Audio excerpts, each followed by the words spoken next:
Hello, beautiful people.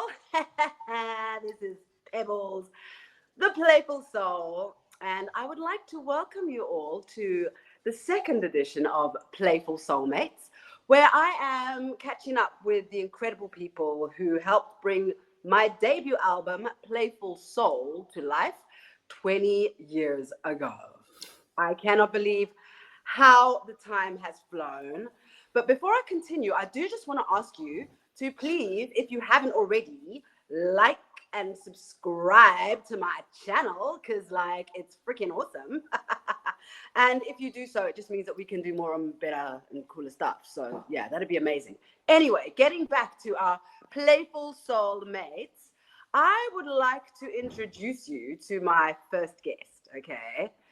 And I would like for tech team to please load the first video just so that we can, get into the groove and the mood of who this guest is. Some of you may already know. Some of you may be tuning in and thinking, who on earth can she be speaking to today? I don't know. But if we just play this little clip.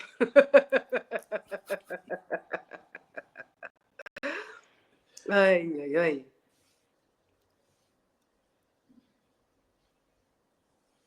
Straight off the bat, you can tell when I rap, I'm mad different. Got the mad vision of the spirit of my dad risen. With that wisdom, I break the mental black prison. Educated African, my religion rapism. A priest at the altar, I'm releasing my offering. Unleashing over beats, I'm the author and composer. Feeding off the streets, off of Arthur and Mendoza. Off of R&B, Simon Garfunkel and Mozart. Humphrey Bogart, artists from Doha. I accept them with both arms wide open like Ozark. Scoping them over, hoping to overstand music. That man used it. No doubt it means I can fuse it into what I do. Give it to you. The fans lose it, raising their hands to it. And when they dance to it, I teach them about the essence of another land through it. More than music, that's how a master man do it. Of M-A-S-T-E-R, master. M-A-S-T-E-R, master. M-A-S-T-E-R, master. L-A-S-T, last letter, master.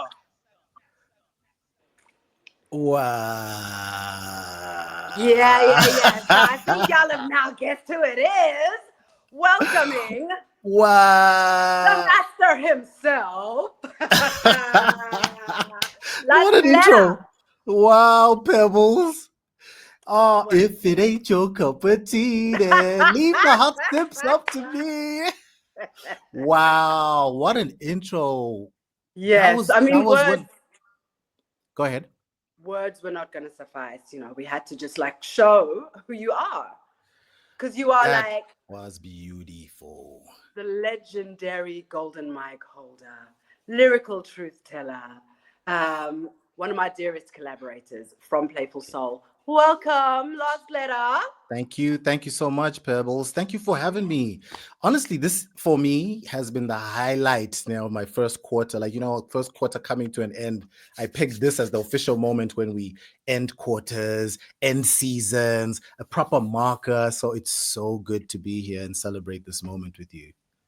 Yay, I love a party, I've always loved a good party. So I figured, let me just celebrate for the whole year because, yeah. What a concept, what a concept. I remember a mutual friend of ours, Mutsai, he said we need to mark your 10-year, your album dropped, and then now it's been 10 years since your album dropped. And that was in 2014 at the time. And then he said we need to at least do something that will last forever, something that will stand the test of time, right? Yeah. And then we did that video, MAS, the one that you just put in the intro. We did that to mark 10 years of Listeners Digest having been out there, right? And that was 10 years ago, okay? Because last year, 2024, we ended up celebrating 20 years of Listeners Digest. That is and unlike you, who obviously is hip to the moment, and unlike Mutsai, who obviously was clued up even back then in 2024, I don't know how much of a mindset I was in to kind of document it and keep it for all life and posterity, and progeny and all those things. But what you're doing with this, celebrating all year with these bits of content that you're going to gather together is so brilliant, Pebs. And bringing the people who helped put that album together and having chats with them, I was like, what a stroke of genius. So it's so good to be part of this, man. I should have thought of this. Why didn't I think of this? We can't all be geniuses. We can't all be like, Some of us whatever. just here to execute for y'all geniuses. It's like every time we do songs, you always come and you just add the stroke of genius with the pen, and then you sing the stroke of genius with the vocals. Yeah. Oh yeah. But no, thank you for calling me on this. What a moment. Hey, 20 years, Pebbles. No, it's nuts. It's nuts. And but like what I want to start by doing is saying, let's rewind, go back into time. We were at Outrageous Records. Okay, so I walk into Black Rage Productions with a friend of mine, Fiona, who I'm going to name drop now, Fiona Okumu, who happens to be the head of Spotify Sub-Saharan Africa. Yeah. Anyway, Fiona is working at Black Rage Productions. This is now back then. And she says, I want to introduce you to these guys. And she introduces me to Zino and Zubz. And I'm just thinking these guys are just like so freaking cool. And there's little old me who can kind of sing.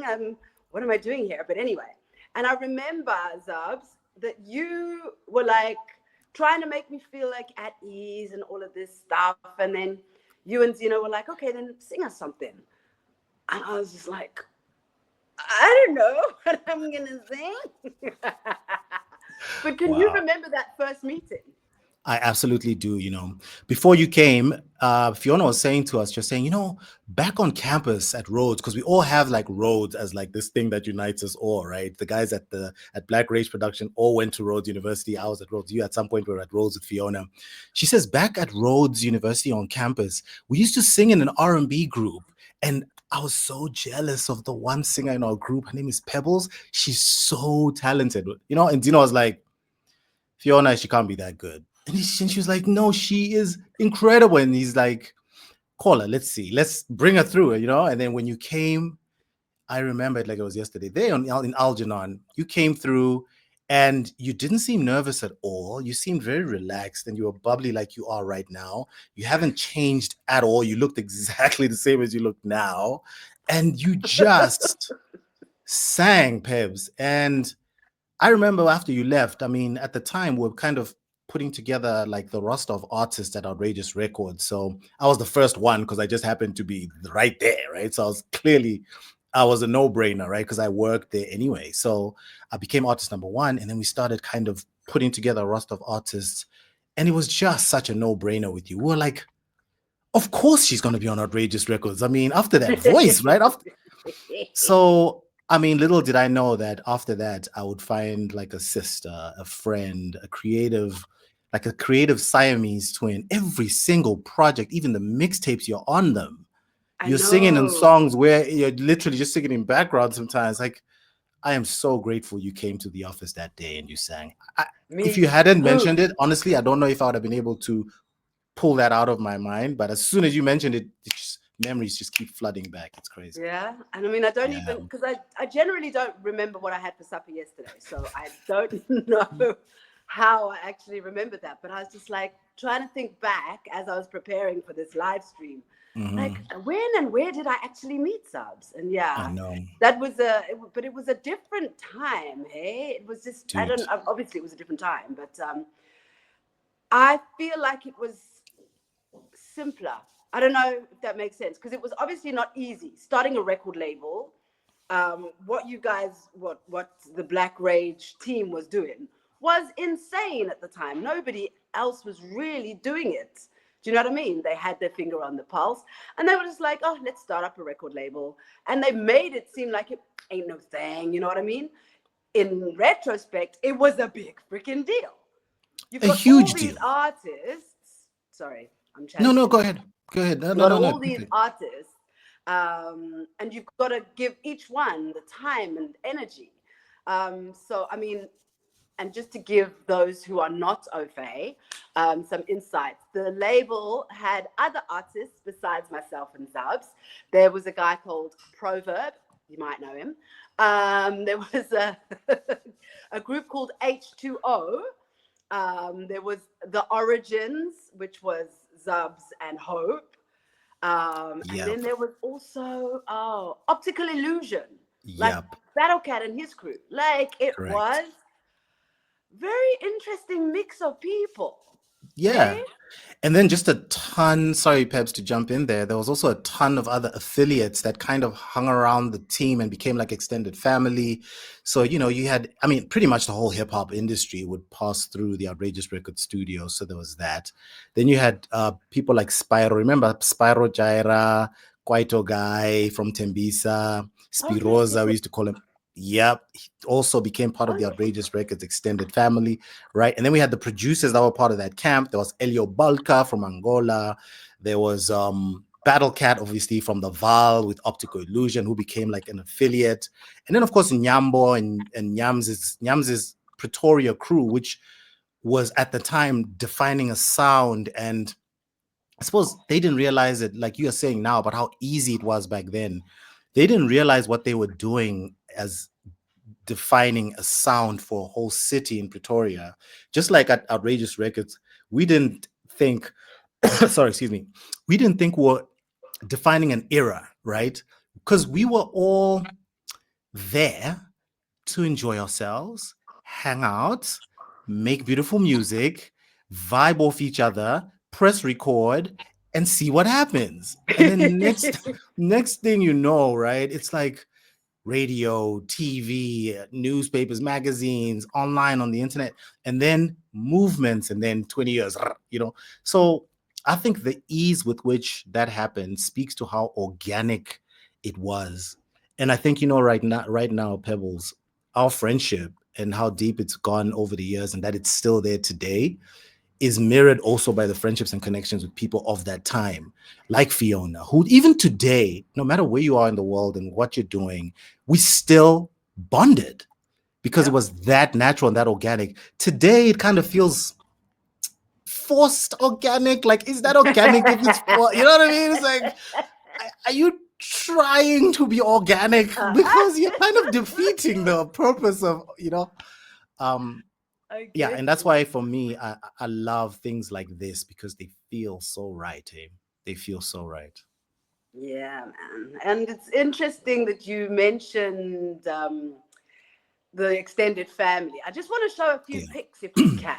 But I mean, Mm. it's interesting that you should mention the extended family because Elio, Mizi, freaking Yams, all of these guys Wow. who I would never have met.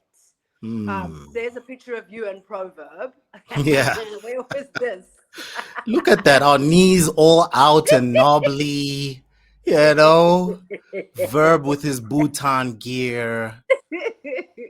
All young and vibing. There's Kojo Bafo in the studio about to record his verse for a track called Listen, which is a tribute to Nina Simone that we did I think it was in Pretoria. It's a place called Studio Next Door.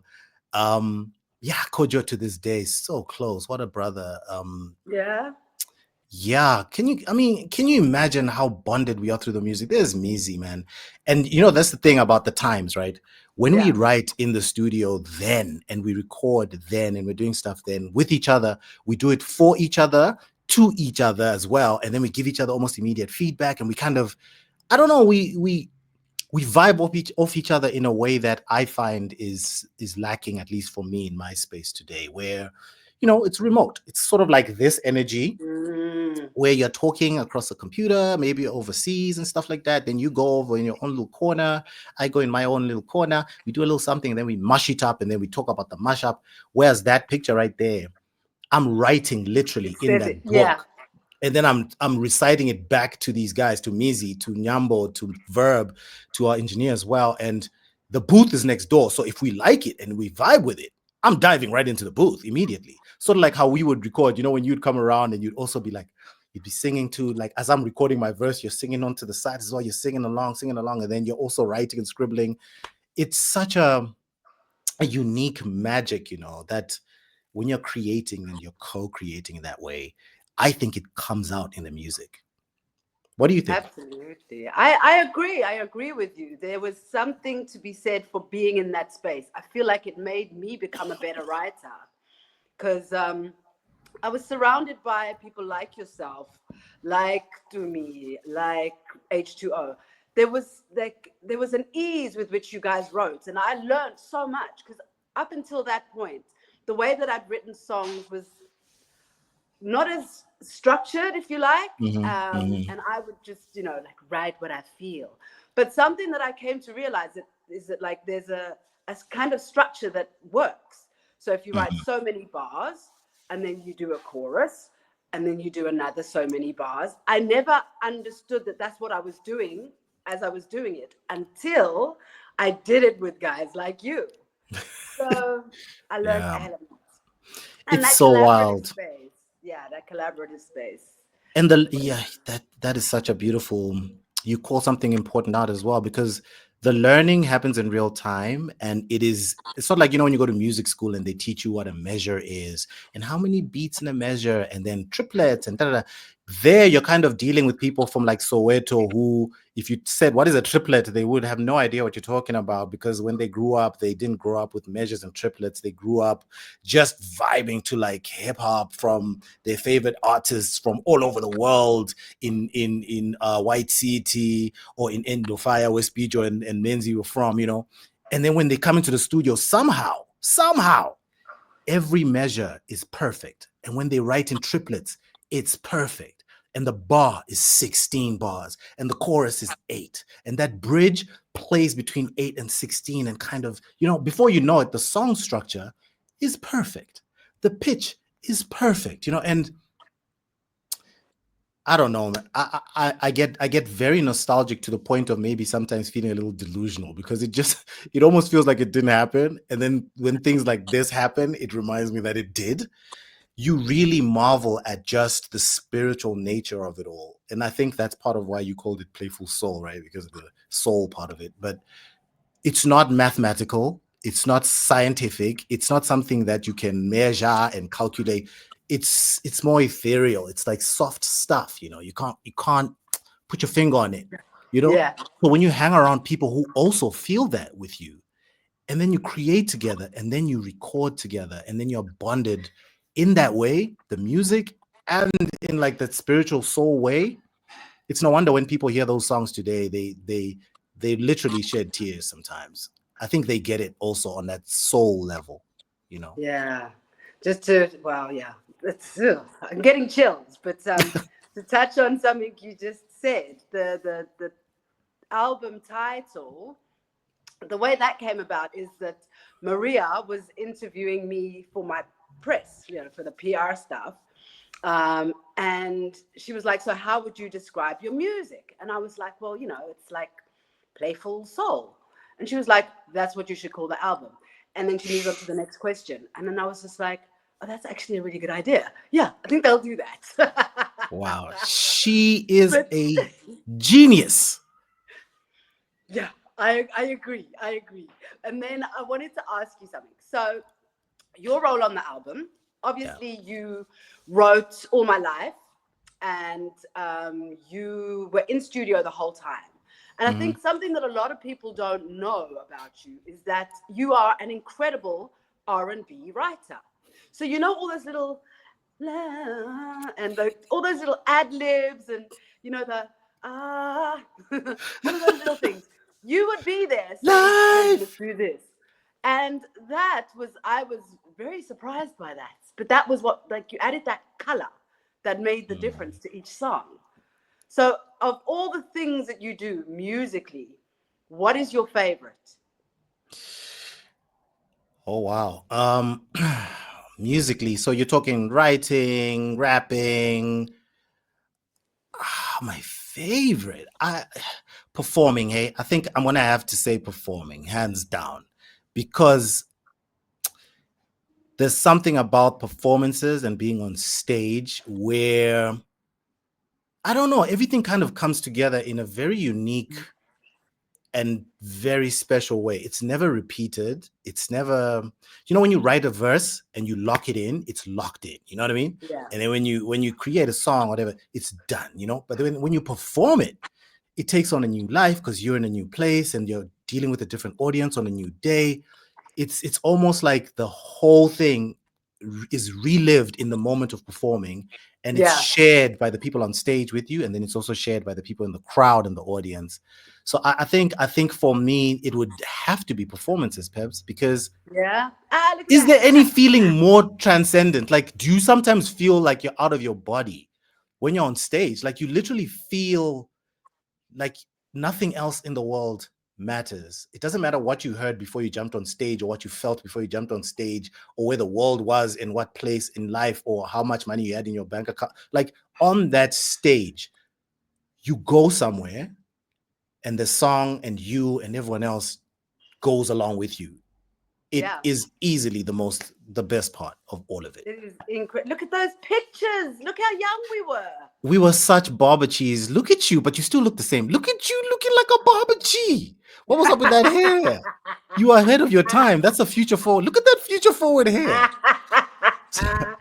So I this just was that. love the Zubz t-shirts that have been like ripped up and like, I know like you here at guys. the shoulder. It was I you want and one. Lois. You You haven't and yet. Lois. You and Lois. Basically, you made them more hip and happening because they were just random teas. And then you were like, "Arr," and Lois was like, "Arr, arr." This was at my album launch in 2004 at a place called Songwriters Club in Newtown. And who you're seeing over there is Ras Khanso. He again is part of the Outrageous Records affiliate. He was with a group called Njapedi. And that night, I will never forget the people that were there, the moments we had, the magic we created on stage. Do you realize that on that stage, instead of Heavy 8 having the 8 people on the song, we ended up having 2 people missing that day. And then we had to put 2 other rappers on at my launch, I don't remember this. I'm telling you, the only time I've had the original 8 on Heavy 8 from my album was when, you remember, we performed at Skyroom Live. That's Oh, the only yes. that's the only time we ever had the Don't we original have 8 a on snippet of stage. that? Sorry. Do Don't we you? have a Okay, snippet great. of that performance? If you do, great. But I was going to say that day in 2004, when we launched the album, the 8 couldn't make it. So the 2 that were absent that day were replaced by Jabba and Pro Kid. Like, can we just for a And here we moment? are in 2025 reminiscing about that day. And I have these vivid memories, like the one with you and I there on that stage. We're probably doing I'm Here or something like that. It's probably I'm Here. Oh, It's hard to yes. say because you're on so many songs, but anyway. And then when Heavy 8 comes on, I'm having vivid memories of seeing Jabba, jumping on that stage, and then seeing Pro Kid jumping on that stage as well. So, man, it's beautiful to look back. It is Yeah, beautiful man. to look back. It's nuts that we've lost so many people, so many incredible Humans. entertainers, and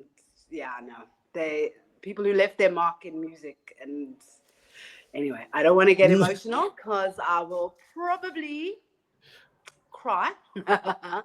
But going back to Playful Soul and what you brought to the table creatively, while we look for that clip of your Skyrim live performance. Yeah, Heavy 8. Golden Shovel!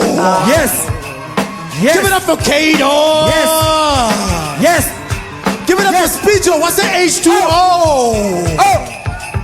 Give it up for Menzi! What's the H2O? Skyroom Live, you actually have no idea what's about to go on here.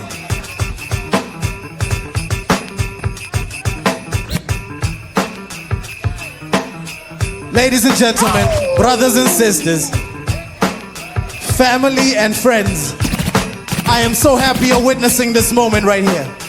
This is the 10-year celebration culmination. We're about to do for the first time ever in 10 years the collaboration that shook the hip-hop world of South Africa. The Heavy 8, ladies and gentlemen, make some noise!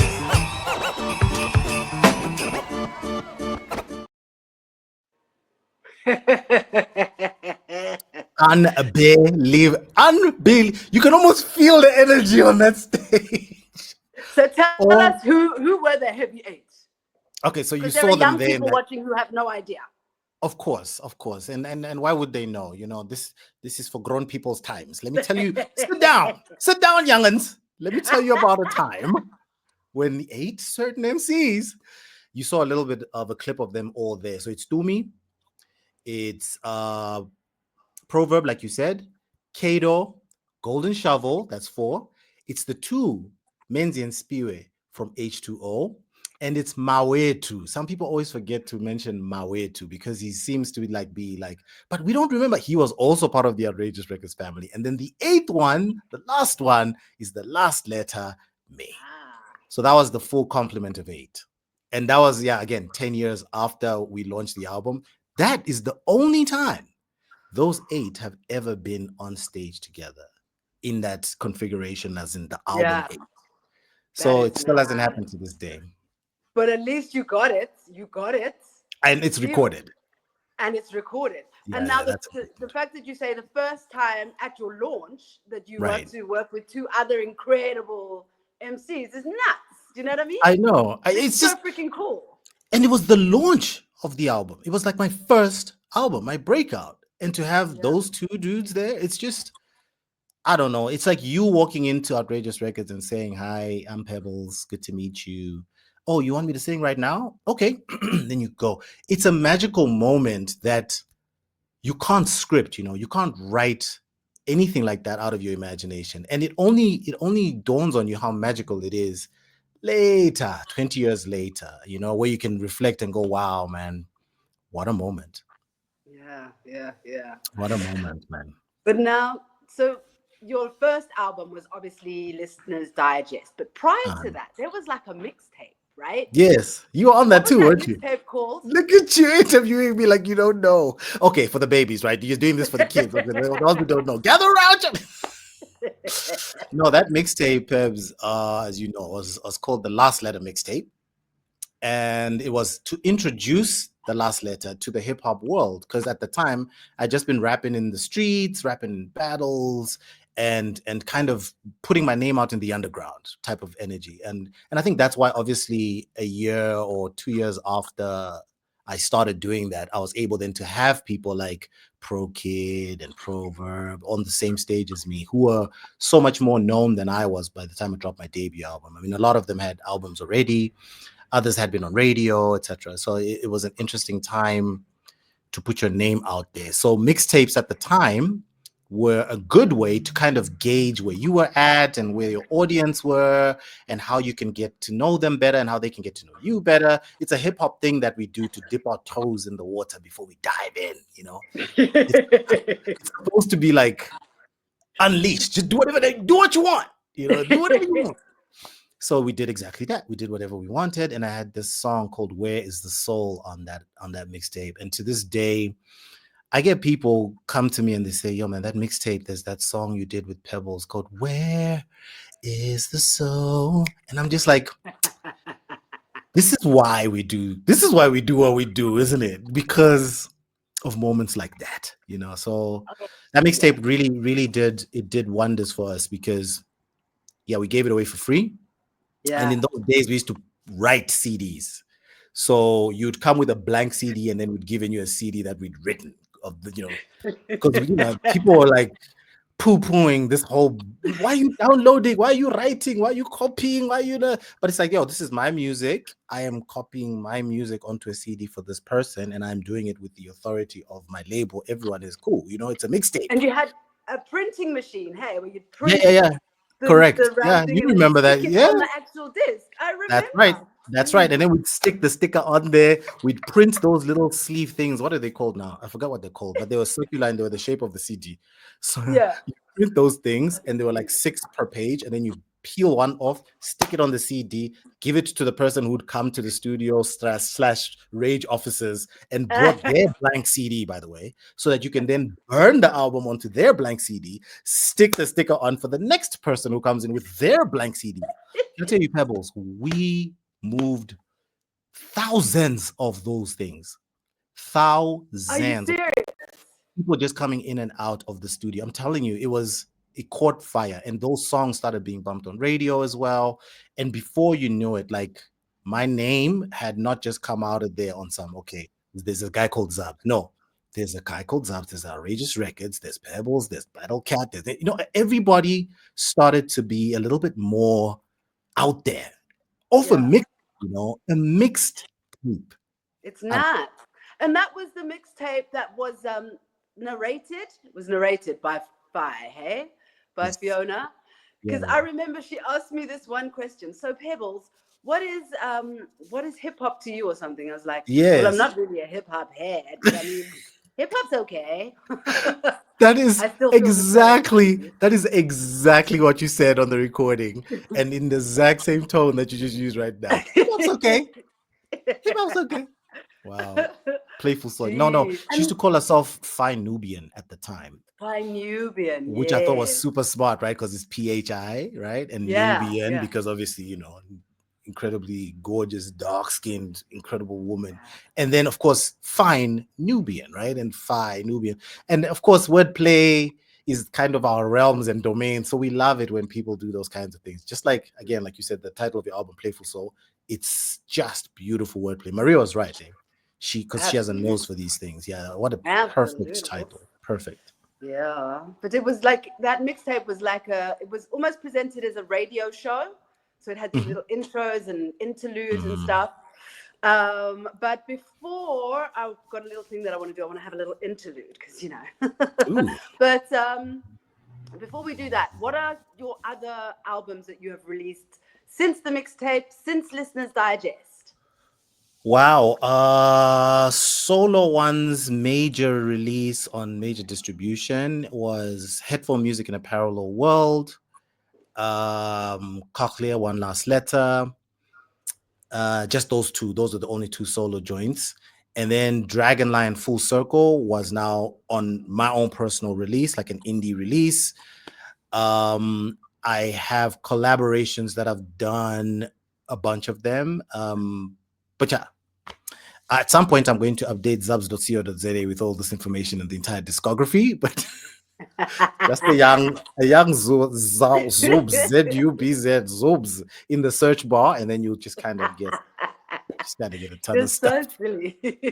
Yeah. But okay, yeah. so my little interlude, I was gonna sing. What do you mean No, was gonna I'm not sing? gonna sing. No. I'm not gonna sing. Whoa, You- wait.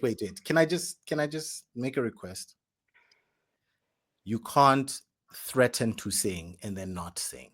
It's not going to happen. I know this is your joint. I get it. This is your joint. Please sing. Where Mm. is the soul? I can't feel it in this. Where did it go? Woo! Where is the soul? Can't feel it in this. Tell me where did it go? Wow. Where is the soul? Yeah, voice not as sweet as it was then, but Sounding so. That something. is what will bring me to tears. Oh, That stop is it. what will bring me to tears. But now, if I have to sing, then you also have to drop an 8-bar for me. 16 bars. Yeah, 16 bars. That's Yeah. too long. What do you mean? 16 is too long. Okay, 8 What are the bars. what are the first bars of Phenomenal? Listen close and you can feel it inside. Sunshine glows, you can see it in her smile. So broad when you peer into her eyes, you are drawn in and disappear into a life where the impossible becomes easy for the phenomenal to achieve. She performs a miracle simple as breathing. Her soul's empirical, something to believe in. Physically, she's a sculpture of a god. Spiritually, she's the scent of a god, the epitome of a culture of love. Lauded because she's worth it. So, Perfect. here's to her awesomeness. Grab your glasses. Cheers to remarkable her. She's fantastic. An absolute classic. Remarkable. Very weirdly, very weirdly put together. There's words there that are being moved around, And that's okay. Yeah, but that's not from Playful Soul. Cool. That was from your other album. Playful Soul. It's not Playful Soul, but it just goes to show how you've literally been. Okay, I've only done 2 albums, but and they were quite far apart. But the fact that you came and you wrote for that album, and that song was with Notende as well. Oh, yes. Just speaking about collaborations, and another thing. Sorry, my brain is all over the place. But another thing about that time was when people like myself and Notende and Keti and all of us were like singing on your guys' songs, we became known as, like, the hook chicks. And don't you think, I mean, you may or may not agree that we made the rap or the hip hop more accessible to a wider audience. Do you reckon that's right? 100,000%. It is right. It is right. I mean, look, I'm not going to give you guys credit for that concept because it was already out there. Sorry to burst the bubble. We're not taking credit for the concept, but we're saying y'all For needed us, a little bit of like feminine we energy. did. No, you're absolutely right. And there was a lot of masculine energy, and they definitely needed to be broken into pieces with that energy. And it did. So, for example, someone like Tebs. Do you remember Tebs from Jazzworks? Yes. He Yes. Correct. He was a group called Voodoo Child, I think it was. Was it Voodoo Child? Am I talking about the right Tebs? Yeah. Anyway, he sang, but he also loved hip hop music and that kind of energy and that kind of vibe. But it was because we did things like that with you and with Katie that he found it easier then to kind of straddle both worlds, the hip hop space and his singing space as well, Yeah. And even a guy like RJ Benjamin, for example, I think by the time RJ Benjamin and I started working together and doing music and getting close, it was because of people like you who had already kind of shown people like RJ that, oh, that guy, he doesn't just rap and just talk on beats, because some people don't realize that rapping is a very complex and very involved art, right? They just think, oh, you're just talking to music with rhymes at the end of sentences. But no, it's much more musical than that. So a guy like RJ not only recognized that, oh wow, that Zubz guy gets it, especially for me and my kind of music. And so by the time him and Danny K were writing a song together, he would like, okay, Zubz will be great on this, and that's because you and Katie and a ton of other people who were singing on those hooks did exactly that, hooked people in to our world and then kind of exposed us to theirs as well. So I will never, ever stop showing you guys gratitude for that. That's why every time I get a chance, I bring you guys on stage. I'm like, yo, help me make this moment appeal, like broader, make the circle bigger. That's what I'm doing with you now. Don't you get it? And I'm very happy to do it. If you had said to me, Zubz, what are you doing right now? There's a show in 10 minutes. Can you make it? I would be there. There's not a call you could make for me that I would ever say no to. It's just not going to happen. Same. It goes both ways. But like talking about putting people on, like I used to like traipse around after you all to things like YFM. What was it called? Rap Activity. Yes. And I like, so picture this, children. All the hip hop heads, and they're in studio with what were their names? Like Sansa, Bad Boy T, all of these DJs that were at YFM at the time. And like the guys would be doing the thing, and then there'd be little old Pebbles or little old Natende, like, And so people associated us with that culture, which was really cool, because I think the appeal that the guys already had opened us up to a broader audience as well. So it was really quite something. It was a lot of fun too. It was a lot of fun. And I think it also, there was a bit of like a young cross-pollination of like vibes and energies. So for example, Notende, when she's writing her own music, you can tell there's a rapper influence in how she writes, Same with you. Like when you write your own music, you can tell from how you write it, the structuring, that you definitely were hanging around some rappers, because even the way you word things, is very specifically influenced in that way. And it's right the way across the board. Like Unati, for example, when she also creates music, same thing, it's also affected. And even people like Nkutu, when she also writes, you could tell that even with her, there's a very hip hop influence to it because of people like Pio, who are in her group as well.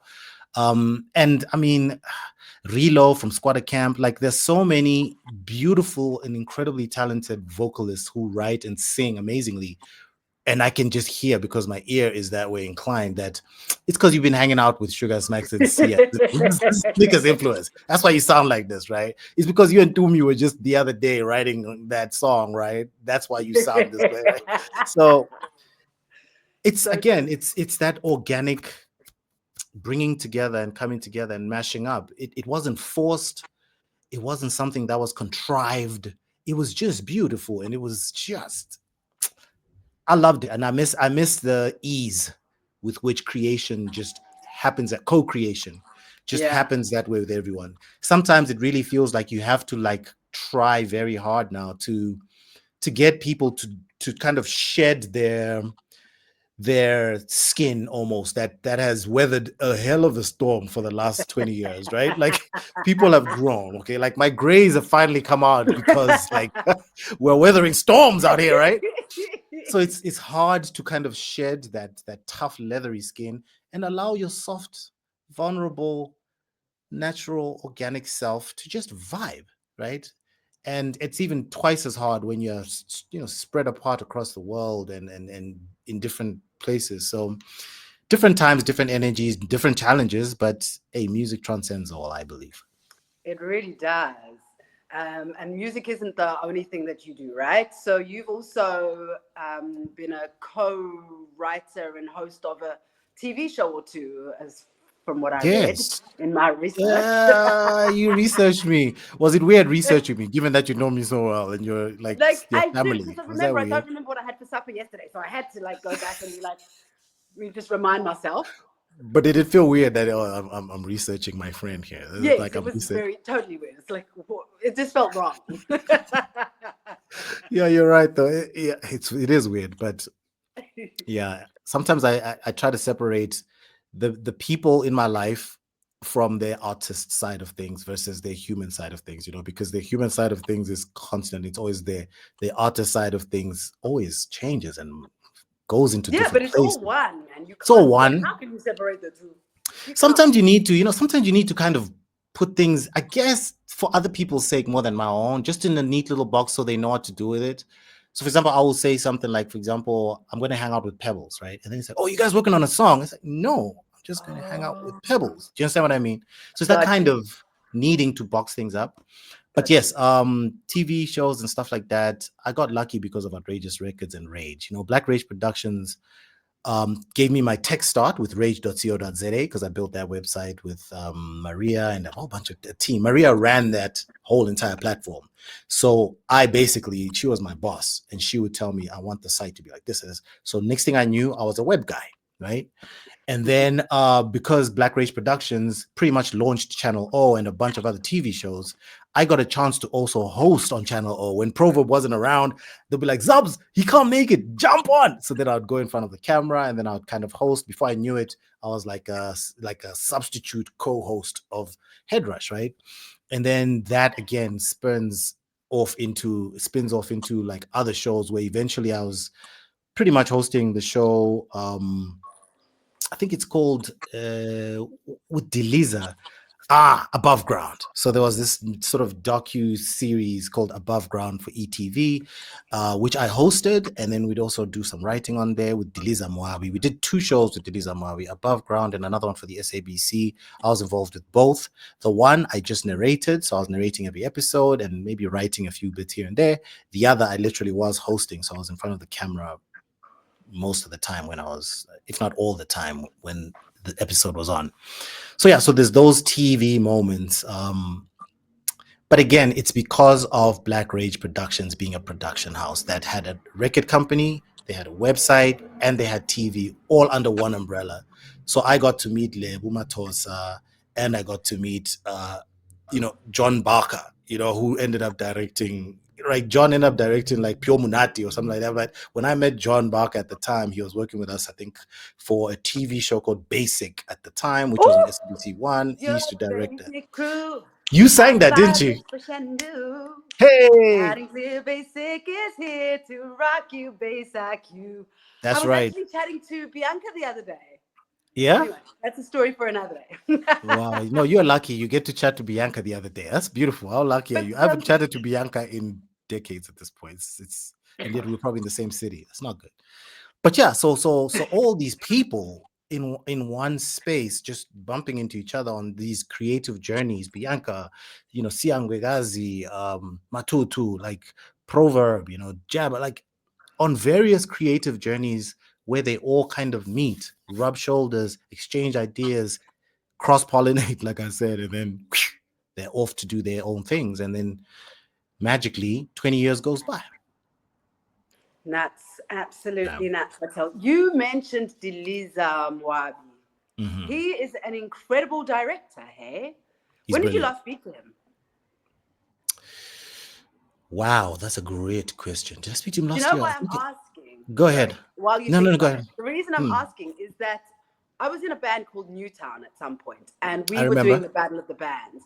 And he was like following this Battle of the Bands and following the band Newtown. And we had such a cool time with him and his crew. And I've been trying to get hold of that footage. So if anybody watching has seen Diliza out there, please ask him to call me, and because I really want that footage. But anyway, that's a story for another day, and totally unrelated to what we're talking No, very, about. very related. Because Diliza Mwabi, like you're saying, has a crew of people and a camera that he follows around. Like he follows artists around. He will follow people around the world too. He's followed artists around the world. I mean, Liam Lynch has done it too as well when he was documenting. But anyway, Diliza Mwabi has archives and archives of some of the most incredible live performances that no one has ever seen, because they're sitting somewhere in his house or in his vault or somewhere, gems of performances from artists that will blow your mind in venues that will blow your mind. So I'm sure that Newtown and Pebbles footage, I guarantee you, Got it he's got somewhere. it. I guarantee. And I do have his number. So I will also give him a young nudge to say, I spoke to him last year, if I remember correctly. Okay. So, yeah. You talk about performances across the world. Of all, you've obviously performed in various places and spaces across the globe. Tell us about some of the places that you have played, with whom, and so many. The ones that jump to mind right now are, so there's a UK artist by the name of Black Twang. Not too many people have heard of him. He blew my mind. You know, Black Twang was a UK rapper, and he's one of the OG rappers. He had this aura about him where he was just incredibly capped. I mean, aside from Doomy, because Doomy, especially back in the day when he was not T from the V, before T from the V, baseline days. MC Poet. That guy, when he was Poet MC, they used to call him Fat Boy at some point. Then they called him just Doomy. But he had this thing that Black Twang also had, where when they're on stage, it's like you're in a trance, right? And then you just get taken on this ridiculous journey. And then 45 minutes go by, and you guys have been taken on this wild narrative. So Black Twang did that, and that was in the UK. Incredibly marvelous. Zena Edwards as well, a poet this time. Also, we shared beautiful, incredible moments with a program that lasted 18 months, a mentorship program, and everywhere we'd perform, because she performs with Mbira that she was taught by Pops Muhammad to play. So when she performs, it's insane. And Pops Muhammad is another one who I've performed with on beautiful stages, by the way. In Italy, I've performed with a group called Assalti Frontali, specifically Willy Valanga in Bergamo, a rapper who raps in Italian, also very socially conscious, wild guy, and playful soul of note. Okay. he had a group, him and Bono, also from Assalti Frontali, who mainly is a producer from Italy, would do their thing. What other ones jump out in my mind? We performed, ironically, there's a DJ in America called DJ Drama. He's now like this huge DJ, right? And then there's an incredible freestyle rapper activist called Tony Blackman from the United States of America. Both of them are from America. Tony Blackman and DJ Drama and Elio Balca from Angola, who used to be under Outrageous Records. All of us went with Zeno, by the way, who ran Outrageous Records and Black Rich Productions. All of us went to Angola, where we performed alongside some of like incredible artists. But that little mini, I want to call it a mini tour, but that little period was absolutely gorgeous. I enjoyed Drama's company. I enjoyed Tony Blackman's performances, because she's a freestyle artist, which means even she sometimes doesn't know what's going to happen when it comes out of her mouth. These days, when artists say they freestyle, they just kind of bring out verses that they've written and performed elsewhere, but that they didn't plan to do in the moment. Yeah. Whereas freestyle back then was literally, we had no idea what words would come out of our mouth or what would happen in the moment. And Tony Blackman would, I mean, she would do the most amazing things with words, with her presence, with the spiritual realm. Like I genuinely believe she's some kind of medium, like a spirit medium, because she moves things in ways that are just not physical. You can't. There's no way you can explain stuff like that, you know. So yeah, so those are the ones I'll mention for now. But like honestly, Pebs, like so many stages in so many countries. Like there was a time I was with Tembisiete, for example, in Austria, in Linz, you know, where we shared a stage. I had my set and she had her set. Positive Black Soul from Senegal were also on that stage, but we were all kind of hanging out backstage. And that too was absolutely mind blowing. And then other just kind of incredible random artists that most people wouldn't know about, like in Finland, for example. There's let's leave it there for now. You know, let's there's Okay, but I do want to ask, of all the places that you've traveled to across the globe, which place has the best food? food. Yeah. Food.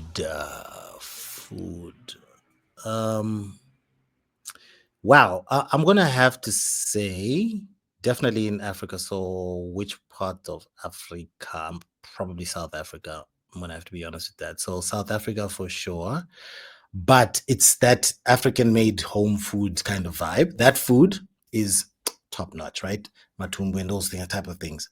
But then things like a tomato, I've never eaten like a tomato straight raw dog and it tasted the way it tasted in Italy. Like honestly, there's something about the food in Italy where straight out the ground when you eat it, it just tastes amazing. The pasta, obviously, because it's Italy, right? But even a tomato, when you eat a nice tomato, put in your mouth, it tastes so good. The food there is next level. So it would have to be, you know, SA and Italy. But ask me tomorrow, I might have a different answer. That's okay. So I just want to go to Italy for the tomatoes. Like you've sold them to me in such a way that I literally want to book a ticket and go to Italy to taste the tomatoes. Anyway, Not for the leaning tower not of the Leaning Tower. Pisa. No. Why would I want to go and Tomato. see a building that's falling over? I want a tomato. Nah. Honestly, I remember that clearly. There was a time when actually we were invited to one of our hosts' parents' house, and she made dinner for like everyone like usual. I just couldn't believe it, you know, like the tomato sauce that was used. It was a bolognese, you know, but it wasn't a bolognese. It was, I don't know what it was. It was amazing. No, it really was. Amazing. All right, so Italy and South Africa for food. And then which country would you say has the best women? You're not allowed to say South Africa because your wife is South African. You're not allowed to.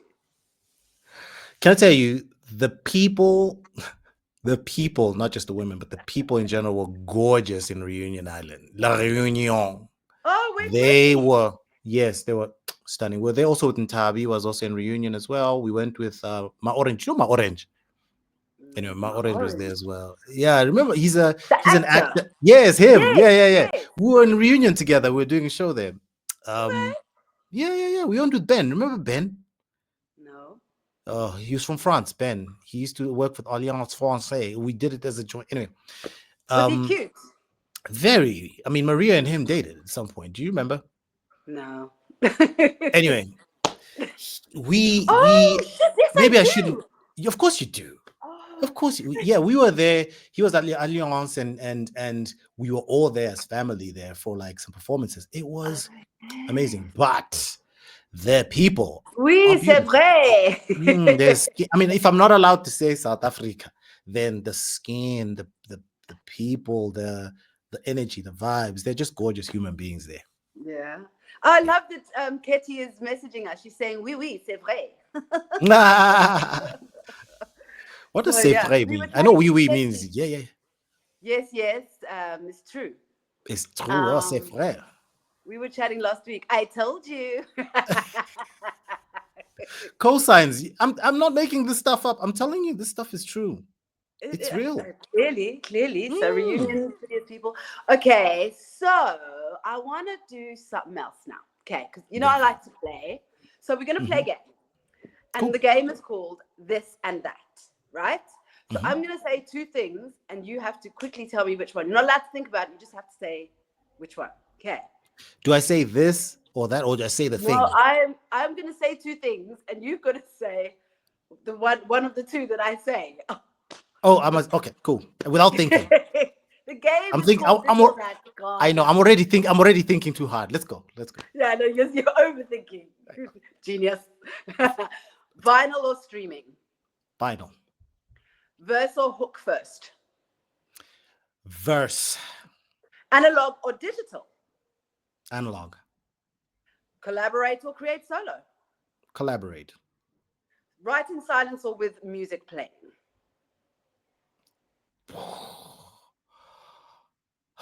Silence.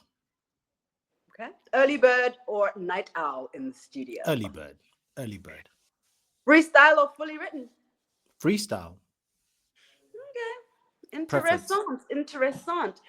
But now you said analog over digital, and you said vinyl over streaming. Why? Considering that, okay, they have their own place and sound, or they have their qualities. But do you not think that with digital we can now consume music differently? Has it not opened up all of our music to a broader audience? I do. I agree. I think digital has its ups. Obviously, it's got a lot of positives about it. The reach is one. The rate at which it can be created and obviously distributed was one of the biggest reasons why it took over, isn't it? It became cheaper and cheaper and cheaper to make because more and more people were demanding it, because more and more people were consuming it. And technology will always move in one direction, right? Forward. So of course I get that. And we're so lucky even today where people like me don't have to wait for an artist to do something before. I mean, digital changed the game, no doubt, but again, it's the vinyl versus, look, for me, maybe I'm old school like that, but one seems to inform the other. One seems to birth the other, right? And the reason why it informs the other and births the other is because there's a magic it has, right? When a vinyl was pressed, it wasn't the first time they pressed a fabric or a material to put music on it, right? They had done that with reel-to-reel tapes already, right? I mean, that was before my time. I know the kids gathering around might think it was my time. It was before my time. But even then, if somebody was from that time, they'll probably choose reel-to-reel over vinyl for the very same reason, where once it comes from something that comes from something that comes from something, the minute you start to dabble with the original source, you realize why that thing is such a big deal today. You realize also this is why people love music in 2025, because then you go back and you realize these guys used to document history. These guys used to invoke spirits. These guys used to bring the rain. These guys used to rile up troops to go battle with this type of energy. Like, all of a sudden, you're no longer talking about stuff. You're talking about like stuff, the ethereal stuff.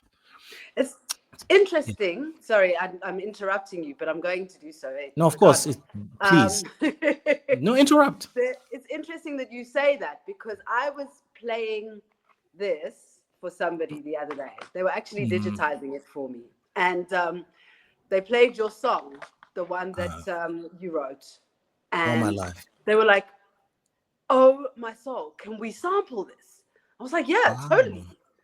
And I was just like, oh my gosh, we're at that point where the kids are wanting to sample our music. It's just like, wait a minute.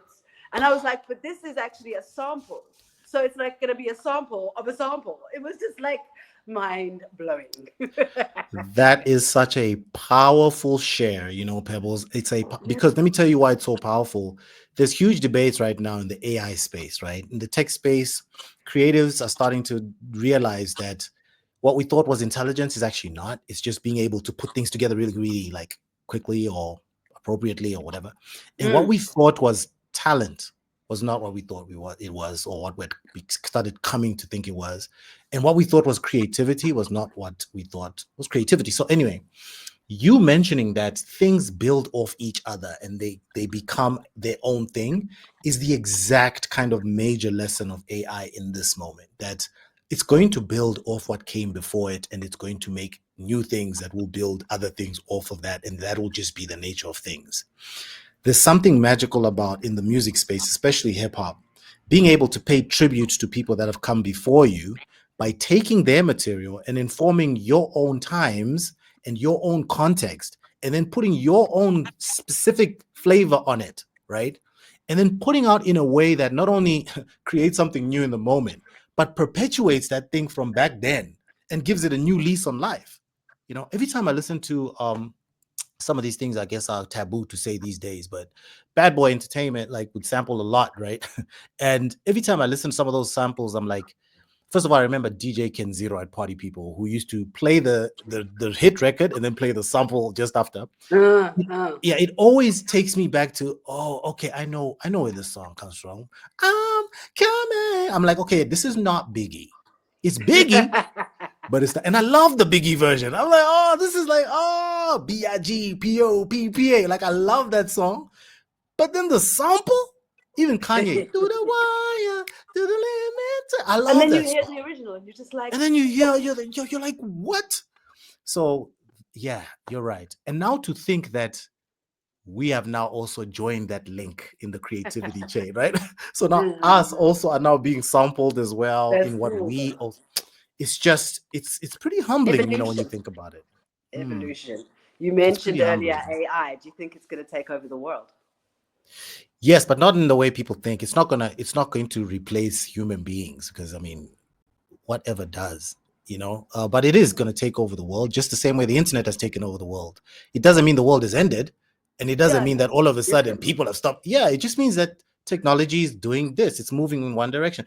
Pretty soon, I guess people will be talking about something else, but they won't realize that the thing they're talking about is driven by AI algorithms and AI. Maybe even large language models will be old. People won't be talking about large language models because they'll be like, remember back in 2025 when they would do. Because like they'll have moved on to something else, which I have thoughts on a lot, but I won't get into those thoughts at this point. Is this because you are you're a technology strategist? Yeah, that's one of my other. You speak as if we know what something else. What did you say? Large language mod. Oh, sorry, my bad. What is that? It's you know, when you say AI, that's what you're talking about, is a large language model. So a large language, ChatGPT is like a chatbot. So when you type, say ChatGPT? Okay, ChatGPT. Obviously. There we go. ChatGPT. ChatGPT. Large language model. Yeah, it's like you know, when you have a car, there's an engine inside the car. Some people just call it a Mercedes-Benz, but then there's an engine in there that is the Mercedes-Benz engine, you know, and that can then be used to make other cars, or parts of it can be used to make other types of Mercedes-Benzes. It's the same with the large language model. It's the engine of what drives ChatGPT. It's why it's able to do what it does, because there's an engine in there that's doing that. That's actually a terrible analogy, but no, it's cool because it's now sparked something else. So totally unrelated, but totally related. As you mentioned, Mercedes-Benz, I think about my dad, and then I think about your best friend. Okay, so guys, I'm just going to relate a story. This is nuts though. So back in the day, we were recording, I think it was the Basic anthem at Elio Balka's studio. And we're having a chat. We're in the kitchen, having a cup of tea or whatever. And Zubz and I are just chatting. And then it comes about that I'm talking about my dad or something. And he's this person that he is. And then Zubz mentions his best friend. And he's like, your dad's not so-and-so, is he? And I'm like, yeah, how on earth do you know? But anyway, moral of the story. Turns out Zubz's best friend was my brother. It was like in that moment, because neither of us knew. It was just crazy, but yeah. He's no longer with us, but yeah. Wow. Yeah, I don't know what to say about. I didn't even think you'd share that, you know, Pebs. I'm glad you did, because it's you, and you're that guy. You're Playful Soul. Isn't it crazy that you'd never? you can never see what's around the corner. And then when you are able to see it because you've turned the corner, you're like, what? It just blows your mind. We're talking specifically about a guy called Luvo and I and Tepo and a bunch of other people at Rhodes University. We really got close, and we became like squad, because Rhodes was tiny at the time. It was like a handful of people. How Everyone come knew I each never other. knew you? Was it I because knew I you was though. there the year I was before not you? cool. I was not that cool. No, I neither was not was I. as. Was I there the year before you? Because I was only there for 1 year, remember? Oh no, I was there 96, 97. Okay, that's why. Yeah, because I was there. I think Fiona had been there already the year before I got there, so that must have been the year you were there. Yeah. Yeah. So yeah, so anyway, Luvo and I and a bunch of others. I think Luvo stayed in Graham House with Tepo. So every time we'd go to Graham House, I think even Temba stayed in Graham House. So I was the guy who stayed in Piet Retief, which was up the hill. So Rhodes University campus has got residences on there, and they are sometimes dispersed. Back then, one of them was called Piet Retief. It was up the hill, and then the other one was called Rhodes House, which is down the hill. Didn't mean anything. It was just the geographics of the place. It was just the geographics of the place. My friends stayed in Rhodes, or Graham House. Sorry, not Rhodes House, Graham House. And I stayed in Piet Retief. So I'd have to come all the way down from Retief to Graham to be with my friends. And Luvo was there. They all stayed in the one res, and I was the owner who didn't stay in that res. But we bonded over years. Pebs, he was so instrumental. I mean, I was rapping on campus already, and he was one of the people who'd always stay encouraging me and saying, "Bruh, you're so good at the stuff. You really, you gotta keep at," because he loved hip hop as well. And and he loved accounting also. He was like he was a buff. I was terrible at accounts. I don't know why my brain just, for some reason, it just wasn't wired that way. So he would help me with my accounts from time to time. Would listen to music and all of that. So we were boys, And then he passed away. But that was after we left varsity already. I was in Joburg at the time, and I'd met you, but I didn't think there was a connection between you and this guy that I'd loved and known for years on campus, with some of my closest, most beloved memories, only to start creating close, beloved memories with you, and then to discover you guys share a dad. Like, I don't know, man. I don't believe in serendipity. For me, I attribute it all to God, and those that have come before us. Like I genuinely think they always put these things in the right place, the people, the moments, and they align them for you. And then when you walk in the alignment, you're like, okay, I am walking in alignment, because it happens. And then you're like, it couldn't have happened if I wasn't walking in alignment. So, man, Is God that rest him. something? Sorry, that walking in alignment, has that been your belief system for a long time? Have you believed that, or is that something that's come with the wisdom of age? It's something that's definitely been nurtured by the wisdom of age. I've always believed in God, for example, and I've always kind of seen God as being like the guy, right? But as a child, you know what I mean? As a child, you have that definition of what God is. But then as you get older, you start to see, okay, there's the childish view of God, and then there's a little bit more of a grown-up view of God. Remember, we're still not talking about maths and science here, so it's not 1 + 1 = 2. So I don't know if what I know is even right or true. All I know is that it feels right to me. And again, God, alignment, and things feeling right, that's what I go on these days. And not so much what I've been taught and what I've been told. Yeah. I mean, yeah. How about you? Like, I know you are deeply in touch with the spiritual energies because you have a lot. Listen, you are in touch with the What are you spiritual trying? No, anyway. energy. I believe in God. I believe in God as the source. And from that source, you get me and you and everything. And our parents and our grandparents, obviously, we come from them.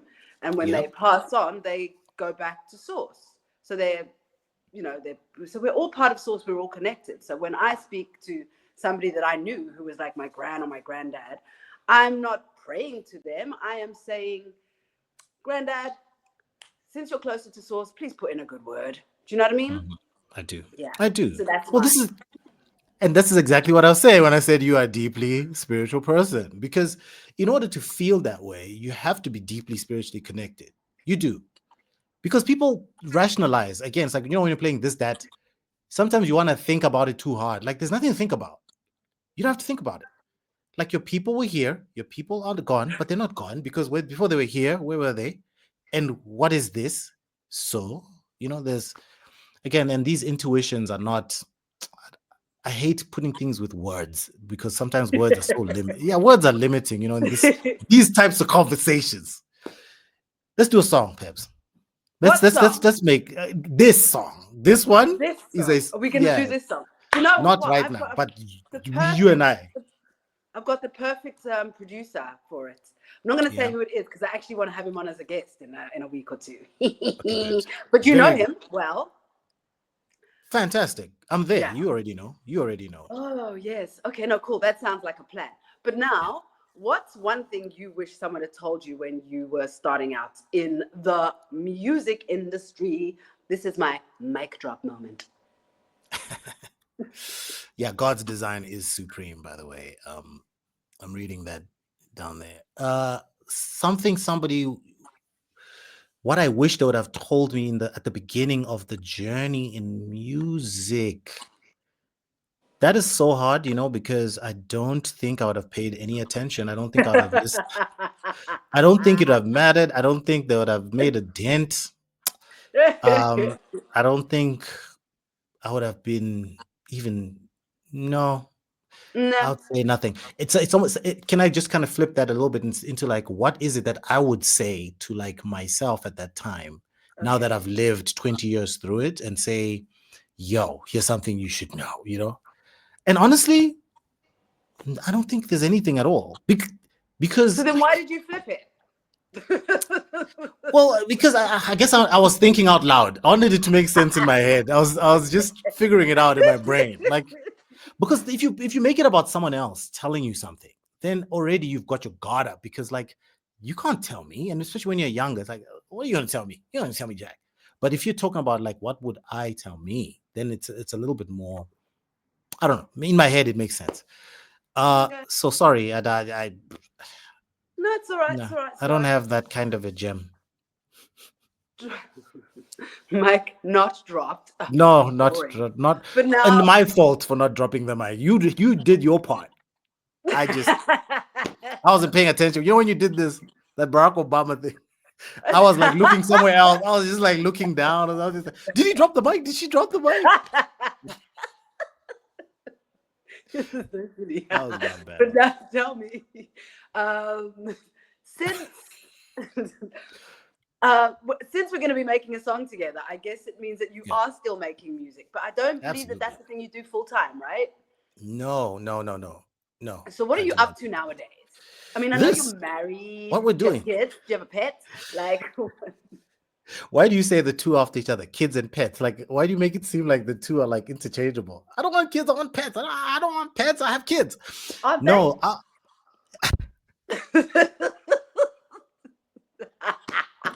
The answer is no. I don't have my own children. However, I do take care of family. And I do what we're doing now. Like, every day is about continuing to pursue the strengths, like the things I really I have a knack for, and I get inspired by, and of course the things that must function in life, because this is life we're living. Lights have to be on, right? So a lot of stuff in tech solutions where I can, whenever I can. It's a blessing to be able to work with some of these people, because that space is always changing and evolving, and it requires you to just be a part of it like that. Yeah. So I love being in that space. So there's that. And then, of course, there's the music side of things, being an elder statesman in this place, because now I'm the OG. Like, finally, the Greys are here. I can actually say that, and people believe me.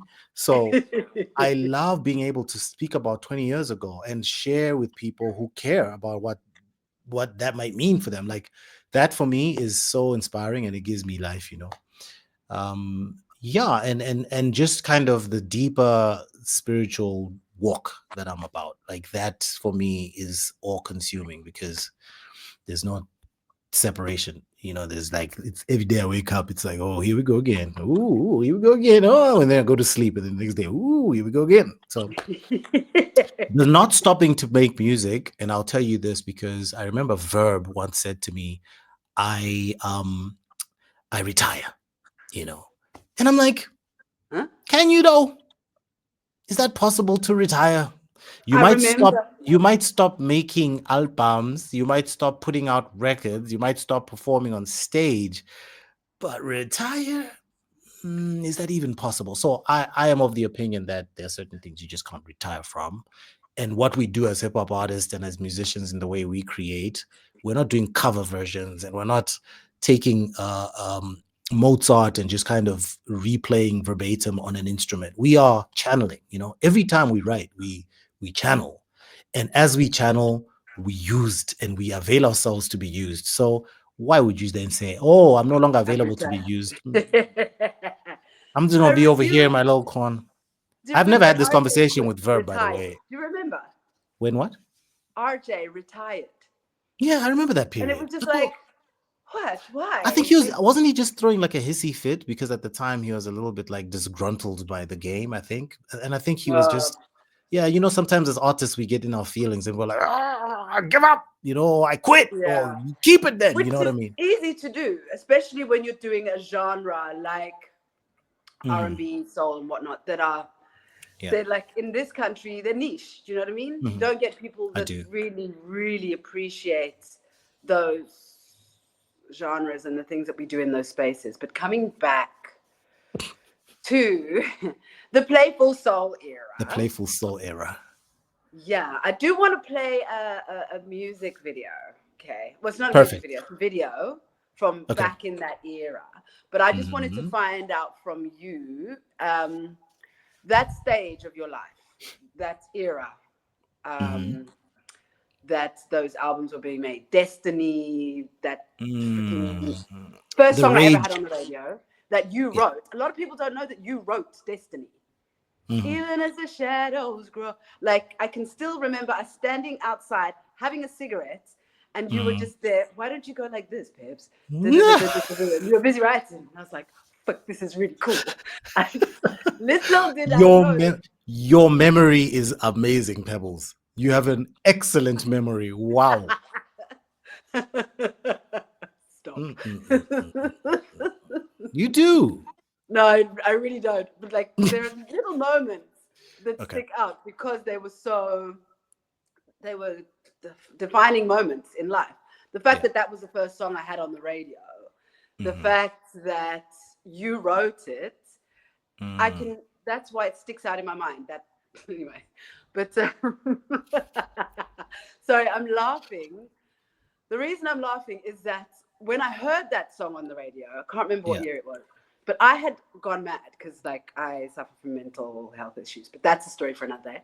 But I had literally gone mad, and I was hearing myself on the radio. I'd gone back home to PE, or had been sent home to PE because I'd lost my mind. And I'm in my room and I hear this song on the radio, and I'm just like, is this part of this thing that people, because I was going through like a delusional period, and I was like, is this part of the thing that they're all trying to get me with? And it was the eeriest thing, hearing my song on the radio, but also it was healing in that shortly after that I started coming around back to myself. So yeah, that song Destiny is quite something for me. And obviously All My Life is another gem that you wrote on the album Playful Soul. And what is so special about that song is that we actually made a music video for it. I don't have any other music videos, I don't think, because the other one that I made for Phenomenal disappeared. But that was the only song I have a music video for. And my son was in that music video. And it is, to this day, one of the song that people know the most of from that album. So yeah, and I'm remembering you in studio again saying, okay, on this, this is the harmony that you must do over this chorus. Wow, all my life, Like, Wow. yeah, dude, yeah, dude. So I'm thinking that you should do like an R&B album next. What do you think? You've said so much. How are you gonna end it on me doing an R&B album after what you just said? You're so weird. You are a weird, playful I'm soul. so I'll not tell weird. you I'm that. just a playful soul. Um, I don't know about an R&B album. I'm open to it. Like I'm open to pretty much everything. Yo, you've given me so much there, Pebbles. I don't even know what to talk about. I didn't know that that's what that song did for you in that period. I know that period you're talking about, and that's news to me. And it's hit me hard. Wow.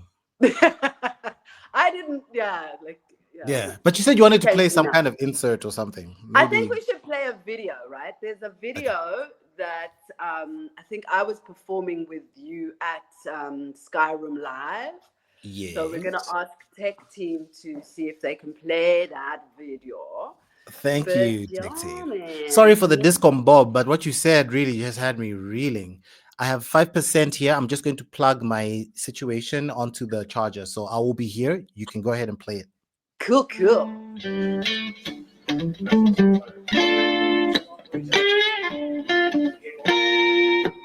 Oh, this is nice. Oh no, this is another This is the one. sneak peek. Is that the one you're talking about? No. Not this one. Also, not this one.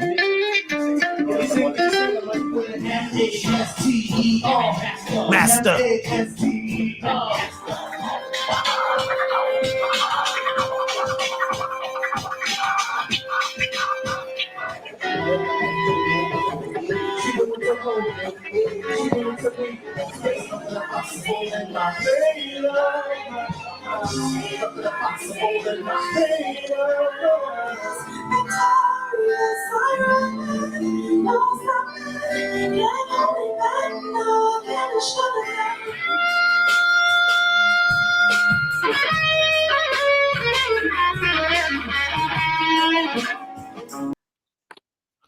Is that the one you're talking about? I No, don't think that that's was the one you're another one. But it's because I'm not very good when it comes to technical things. So It's okay. as I much as think I I know the one love you're like I think I know AI. the one you're talking about. You're talking about the one where at Skyroom Live performing. Yes, the Okay, I remember the one. At yes, Skyroom Live. Yes. The Skyrim Live. Pebbles. Yeah. But now, which Yeah. one was that we just played now? That Remember was this. Fifi? I do remember Fifi. I have such yo man, I have a very powerful story to say about Fifi. But anyway, that video you watched, by the way, was just a sneak preview of the show. I think it was a promo just before the show aired. On I can't remember where it was airing on, but it was one of these broadcasters. But the reality is, once that was done, they sent us all our stems, all our recordings, all our separates, and they're like, "Guys, here you go," you know. But yeah, that was the promo that you just watched over there. But Fifi, I have a live band thing where every time I perform live, right, I want to have my DJ there, and it's usually Brad. Before Yeah. Brad, it was DJ Hammer. Before DJ Hammer, sometimes it'd be Sush, DJ Sush. Before DJ Sush, it was DJ Redwood. I think Redwood was my first DJ. But anyway, I have my DJ, and then I'll have a guitarist playing. I've had many. Sometimes I have a drummer, bassist, da da da. But every so often I will have a backing vocalist, you know. And Fifi, Refilwe Mudisele, was one of my backup singers, or I wouldn't say backup singers because I'm not singing, so they're not backup singers. She was my singer. She was my singer on stage. And there were times when I'd have two, times when I just have one. I had Stone as well. Stone, who's also now my brother. We're still super tight even to this day. And not the other Stone Theater from Boom Shaka. This is a Stone called Kera Stone Low. Very beautiful human being from PE. And so Fifi, yeah. So Fifi, I didn't know she even existed until we put out a call to say, okay, I'm looking for somebody to join me on stage when I perform to be singing when people like Pebbles and them can't make it, you know? So yeah, we kind of held auditions. And she came through, you know, when at that point Rage was no longer in Norwood. I think at this point we were in I think it was Houghton at the time. So she came through to the Rage Studios, and she, just like everybody else, as soon as she walked in, I just knew it was Fifi, you know. And it feels like, oh, it's because of how she looks, or because she looks incredible, but it's not that. Like, when you just know, you know, when it's meant to be, it's meant to be. Yeah. And then the next few years after that, we basically got super duper close, to the point where we shared incredible moments in life that that have bound us for life, really, which is a beautiful thing. But yeah, I think that's all I'll say about that. Lovely. But we are gonna have to be like wrapping it up soon. I 'Cause know you and I gotta could make talk forever and a dinner. day, and my battery Eh? is literally. I'm saying you and I could talk forever I and a know, I decade. know. This could go on the whole night. But before you go, I do want to Okay. still play that video if we can find it. It's called Zubz featuring Pebbles video. Yeah, that'll So be great. before we play that, I want to do another game. Okay. Feel It or Skip It is the name of the game. And Feel you it have or to skip say- it. Yeah, you have to say if this hits or if it's overrated. So you either say hits or overrated. Yeah? Okay. Yeah. Ad-libs, Hits. auto-tune, Overrated. interludes, Overrated. love songs, Hits. Always. hidden tracks, Hit. reworked old songs. Reworking old songs. Not hit. So what's the other one? Skip. Overrated. Overrated. Overrated. Yeah, overrated. All right. We No, could talk cool. for an That's- hour about each of those things, by the way. But I just want to talk about that rework old songs thing, because I think it's Yeah. important for us to just touch on that quickly. There's this thing that we do as artists where we like to sit in stuff for a long time, because we love to rework and rework and rework and rework. And that literally clogs up everything. Like you end up overdoing it with the reworking, but then more than that, you end up blocking the other stuff that's supposed to be done instead of that. Like there are many incredible things that's supposed to come out, not just that. And I'll give you an example of one of those. I have an incredible project with Mizi and Nyambo that is a tribute to Nina Simone. An incredible. I'm talking about some of that stuff. I don't think I've ever written like that in my life. You know, there was moments there where we were channeling things from other places. Okay. It is beautiful, that thing. And it's almost 12 years old now. And we keep going back in and going back in and, going back in. And I'm thinking to myself, like, Mizi and Nyambo, we did my second album, Headphone Music in a Parallel World, which for some people was like their favorite of all of my albums. And we moved on. We did it and we moved on. We kept it moving, But for some reason, that album, we just keep gnawing at it and not letting it out. Honestly, I don't know what the grand lesson is in that, but yeah, overrated, because I want that project out, because I want to do the next thing with Mizi and Nyambo. You need to. Yeah, if it was just as easy as that, I would. But again, Nina Simone is on that, so there has to be we have to be very, we can't just treat it like a mixtape. Can't be We careless. could, but no, it's too incredible of a project. We can't do that. Some things are in our hands, other things are not. But I believe 99% of the things are in our hands, and it's just, again, God timing and alignment. Maybe that's what it is. What do you think about that? Procrastination, hey? You think so? Yeah. On whose part? Ooh, sweet Lord. Us artists. Yeah, you artists. Okay, yeah, you're taking the interviewer thing too far. Look at you, you creatives. One last thing. Do you remember? Huh? No. Go ahead. One last thing. No. After you. No. We're gonna start and go on a different tangent, because now we're gonna talk about like when you were working at this company. You remember when you were working with voice things at an ad agency? Do you remember those days? Never been at an agency. I've been in a production house. Yeah, that's the one. Animation studios. Which one? Is that the Masters one? and Savant. That's the one. Yeah. Are you allowed to say those things on these types of? It's a Anyway. freaking YouTube. You can say what the hell you like. You really can't.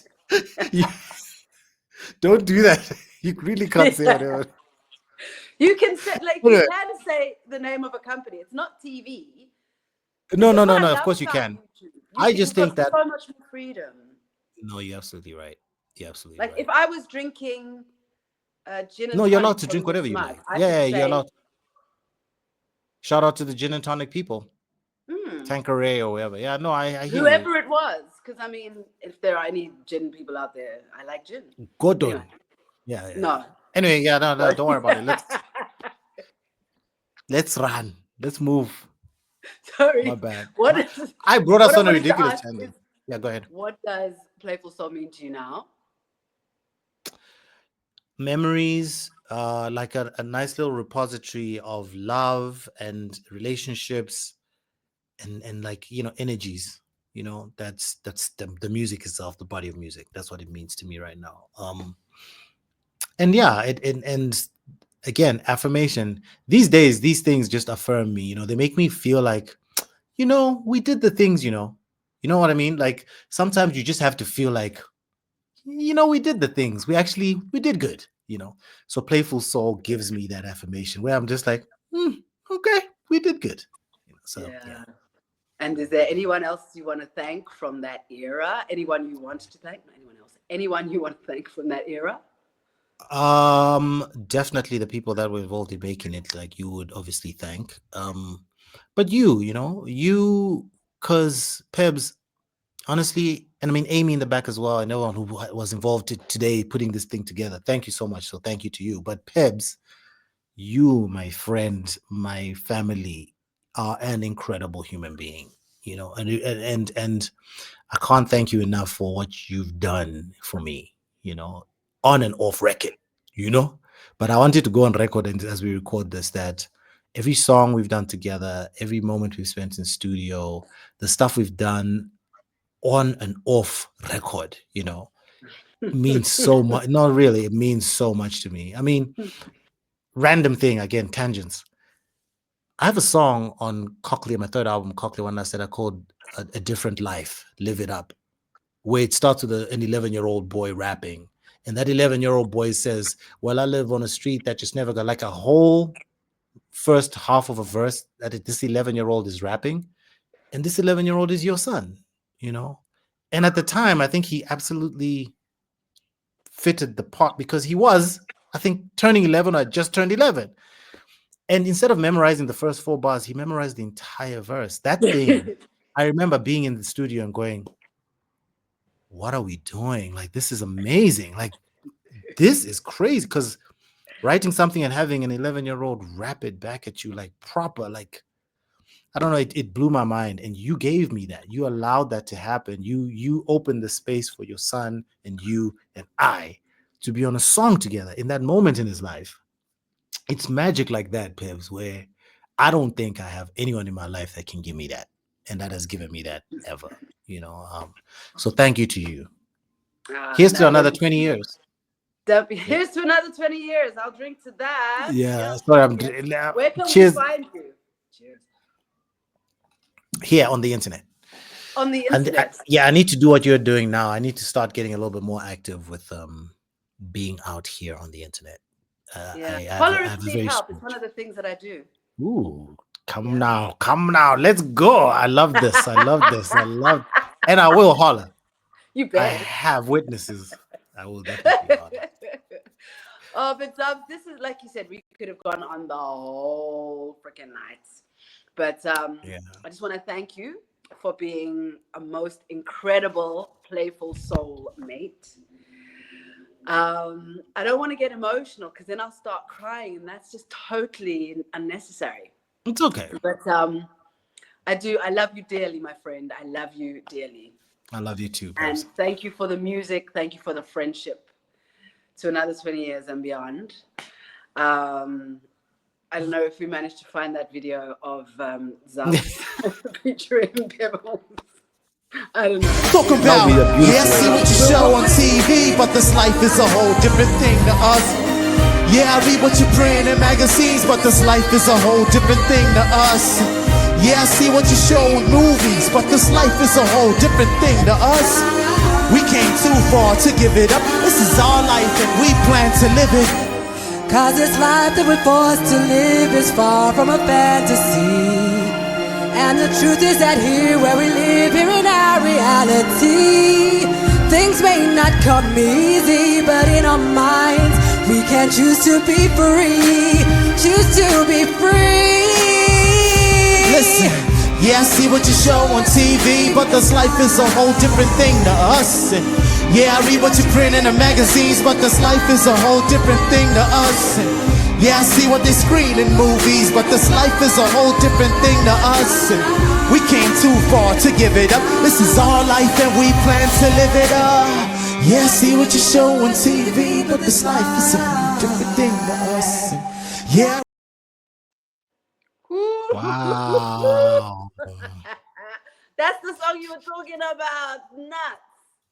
Yeah. And we were just talking about that too.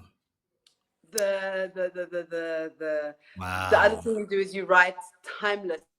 Like your music is timeless. The stuff that you write, you're deep, man. Thank you, Pebbles. Music is a deep thing. It's the music that is deep. I promise you, when we're doing it, we have no idea what we're doing. And we don't know whether it's deep or not. We're just out here just kind of but the music itself, that's the depth. That's where the real magic happens.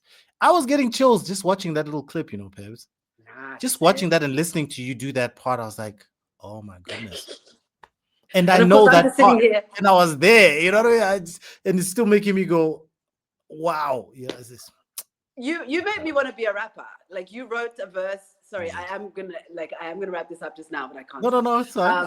We don't have a hard. You wrote a verse for on the album Phenomenal, right? Yeah. And in my mind, because I'm one of those people that's like, oh, this rap thing, it's easy. I'm just gonna do this myself. No. People, rapping is not easy. It's not for everybody. No. Don't try it unless you know what you're doing. Anyway, those are my parting words. Please just give us a pebble toss before you go.